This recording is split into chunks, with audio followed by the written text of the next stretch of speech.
personal brand for a CEO matters. Can you name the CEO of American Airlines? How about JetBlue? Spirit Airlines? Ryanair? The one guy that has a personal brand is the only multi-billionaire of all the other airlines. Where does somebody start?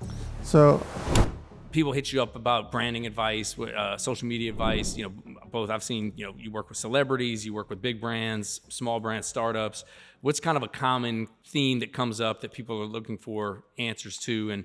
And what have you seen sort of an unlock for folks when they're trying to either build a personal brand or a business brand? So most people don't know what to post. So my simple answer is building in public. You're going to an event, make some videos. You're in the office, make some videos. You and your company are going out to play pickleball together, make some photo, make some videos. You guys got a new sale, talk about your sale. You lost a client, talk about why you lost a client, how you're going to try to get them back, or how you're going to replace them. Something is good in your business, talk about it. Something bad in your business, talk about it. You will build emotional connection. You can do this as a real estate agent. You can do this as an insurance company. You can do this as a trucking company. In any category, building in public makes it easy to know what to post because you're just showcasing your real life. Mm-hmm.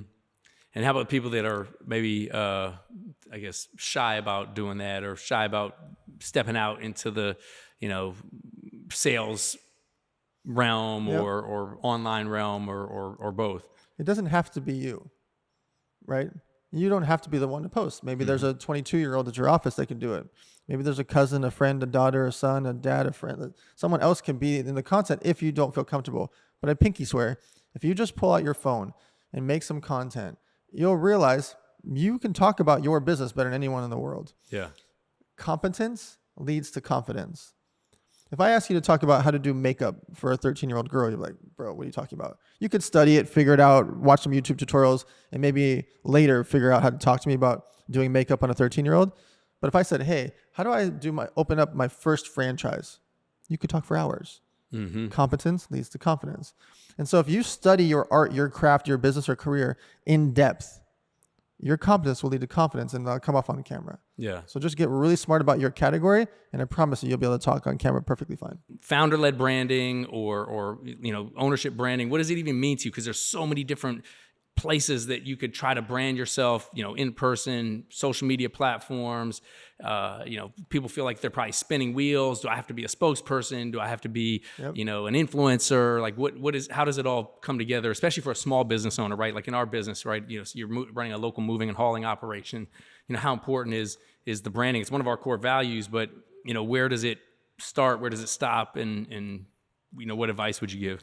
So I'm going to give you a really, really clear example of why personal brand for a CEO matters. Ready for this? Can you name the CEO of American Airlines? No. How about JetBlue? No. Do you know the CEO of Southwest Airlines? You don't know him either.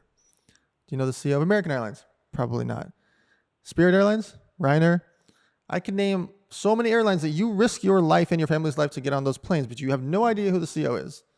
But one CEO of one airline is a multi-billionaire. He has his own private island. He has 100 different brands, all under the Virgin brand. And I could say his name. If I say Virgin, everyone knows Richard Branson. Mm-hmm. The one guy that has a personal brand is the only multi-billionaire of all the other airlines. So when you think about it,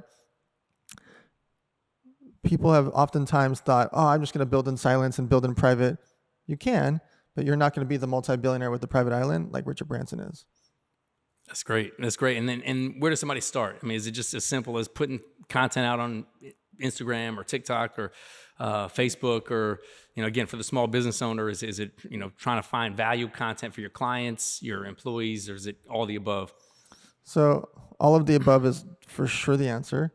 Consistency is the key. Just by you being consistent, like the tortoise and the hare, the famous story, you being consistent, everyone else kind of spazzes out, right? The other ones are the tortoise and the hare. The rabbit is super, super fast and then fades away. 5.4 million podcasts. Out of 5.4 million, less than 5.3 million have ever done more than 10 episodes. They're the rabbits. They all really, I'm going to do a podcast. And they fade away when they realize how hard it is. They realize how much time goes into doing what you're doing right now. Recruiting guests, get camera crews and getting a cool set. You can do that once in a while. But are you going to do more than 10 episodes? You are, because of tenacity. Most people are not. So the tortoise and the hare is there. Consistency on social. Posting once a day makes you stand out across all your competitors because they don't do that. They all of a sudden post a bunch of content for a week or 2 or 4, maybe they last 2 or 3 months, and they fade away. You can go look at big gaps on their social. You post once a day, you will win. You post once a day, you'll stay in people's minds. All your goal is to build omnipresence. Jump on podcasts, get on the local news, post on your social media, just popping up places so that people see you and think about you. They will refer you clients. They will buy from you. They will want to work with you. Let's talk about trying to build raving fans. Would you do it on a small budget? If let's say you didn't have all these businesses that you've got going on, you didn't have the operating history that you've got, you got one truck, one playbook, or you got one acai bowl franchise. Yeah. Like how do you go into that and build it at scale? To get raving fans, you have to have them taste it. So whether that's your service, your product, your offering, whatever it is that you do. So if you're a personal trainer, you have acai bowls or sports cards, you need people to try it. You need people to taste it. And so whatever you can do to get the first people in for free. Quick example. I had my energy drinks. I would go to local car washes, local gas stations, and give them a case for free. Give them 5 cases for free. Have them put it in the shelf. They can keep all the money, 100%, not on consignment. Just keep the money. What would happen is people would buy the drinks, and they'd come back and ask for the drinks. Well, if they taste and they like my product, I'm now going to start to get orders.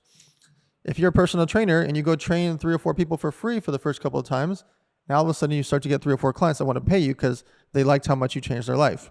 You're a healthy chef. Go cook for some people. Go cook for 20 people. You might get 2 clients. You need people to taste it, whatever you're doing, your product or service. Yeah. One of the things I always quote on stage is, we read the book, The Purple Cow by Seth Godin. And he's like, you got to stand out. You got to have something that stands out from a branding standpoint, but then the steak has to be there as well. So you got to have the sizzle and the steak. Yep. When we first started College Hunks, we had a catchy name and bright colors, but we realized we weren't getting repeat referral business because our product was mediocre. It was the same as everybody else's. So that's when we kind of made the switch to make an intentional focus on the client experience, the team member experience, and I always kind of credit that client experience, team member experience as the secret sauce that's stuck with us through 2 decades.